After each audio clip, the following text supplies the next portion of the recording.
সুদীপবাবুর সঙ্গে কিন্তু আমার কোনো সমস্যা নেই, সুদীপদার সঙ্গে আমার কোনো সমস্যা নেই।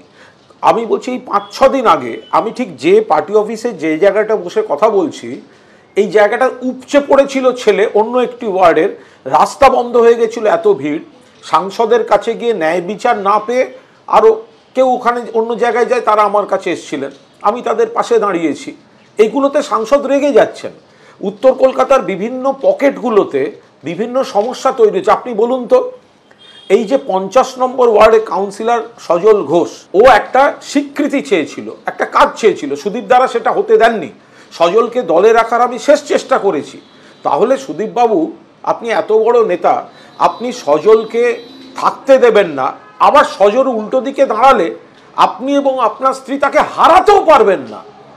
তাহলে এই প্রবলেমগুলো বিভিন্ন ওয়ার্ডে এরা করে রাখছেন। এবং সুদীপদা শেষ পর্যন্ত পার্টি নেতৃত্ব সুদীপদাকেই ক্যান্ডিডেট করবেন, জেলা সভাপতি হবেন। ফলে এইটা আমার ব্যক্তিগত সমস্যা নয়, সুদীপদার সঙ্গে আমার কোনো সমস্যা নেই, বৌদির সঙ্গে আমার কোনো সমস্যা নেই, কিন্তু চারপাশে সমস্যাগুলো যখন আসে এবং সেই রেষারেষিতে সুদীপদা জেলার বৈঠক করছেন, তা আমাকে ডাকলেন না, তাতে আমার একটা বৈঠকে ডাকা বা না ডাকায় কোনো সিদ্ধান্ত এসে যায় না, কিন্তু সেই না ডাকার পেছনে জেলা জুড়ে থাকা কারণগুলো হচ্ছে আসল কারণ। ফলে আমি এগুলোর মধ্যে থাকতে চাই না। কে সুদীপ বন্দ্যোপাধ্যায়? আমার জীবনটা সুদীপ বন্দ্যোপাধ্যায়কে নিয়ে নয়। আমি এই শারীরিক মানসিক ইরিটেশন আমি নেব না। আমি আবার একটা কথা বলছি, এই যে সাংবাদিকদের অ্যারেস্ট করা হচ্ছে, আমি দাঁড়িয়ে দাঁড়িয়ে ডিফেন্ড করছি সেই অ্যারেস্ট করাগুলো, কিন্তু আমি খুব দায়িত্ব নিয়ে বলছি, যখন এই অ্যারেস্টগুলো হয় বা কোনো কেস দেওয়া হয়, আমার মধ্যে একটা মেন্টাল প্রবলেম হয়, আমার একটা মানসিক প্রবলেম হয়। সেই প্রবলেমে আমি দেখতে পাই যে বিনা দোষে আমাকে কিভাবে আমাকে হেনস্থা করা হয়েছিল। আমি যখন আইনি লড়াই লড়েছি, আমাকে পার্টি 1 নয়া পয়সা সাহায্য করেনি, কারণ তখন তো পার্টির মুকুলদা ফুলদা যারা দায়িত্বে ছিল তারাই তো আমার পেছনে পুলিশ লেলিয়ে দিয়েছিল, রাজীববাবু ভালো বলতে পারবেন। কিন্তু সুদীপ বন্দ্যোপাধ্যায়কে কেউ বা কারা সাহায্য করেছে, তো সেই টাকাটার রংটা সুদীপ বন্দ্যোপাধ্যায় দেখাবেন না? সেই টাকাটার রং সুদীপ বন্দ্যোপাধ্যায় দেখান। আমি বলছি আমি তদন্ত চাই। আমি একবারও বলিনি যে ওটা, আমি বলেছি whether it is fact or not. দলের সাংসদ সুদীপ বন্দ্যোপাধ্যায়কে একের পর এক আক্রমণ শানিয়েছেন কুণাল ঘোষ, আর এবার সেই প্রসঙ্গেই নাম উঠেছে সজল ঘোষের।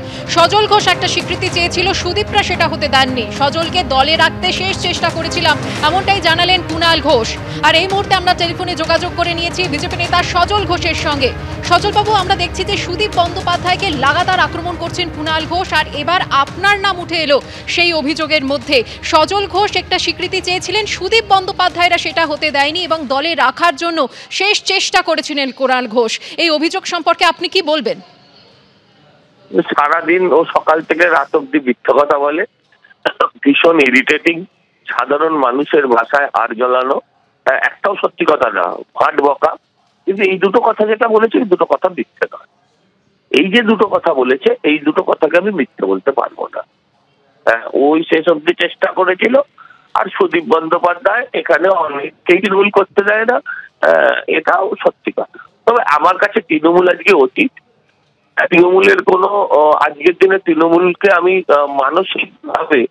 মানসিকভাবে বাংলার মানুষ, বাকি সব মানুষের উপর আমিও ঘৃণা করি। ফলে ওগুলো নিয়ে আর ভাবনা চিন্তা করার অবকাশও নেই। যা হয় ভালোর জন্য হয়।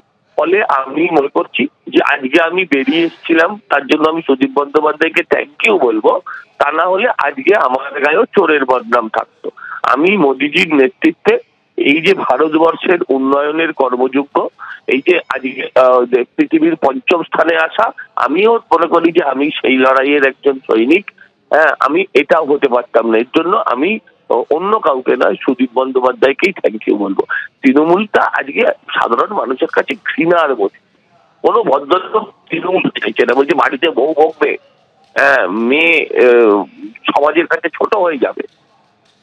তো সেখানে কে তাড়ালো, কে রাখলো, কেউ রাখার চেষ্টা করলো, তৃণমূলকে আজকে ঘৃণা করি, একে উৎখাত করেই ছাড়বো।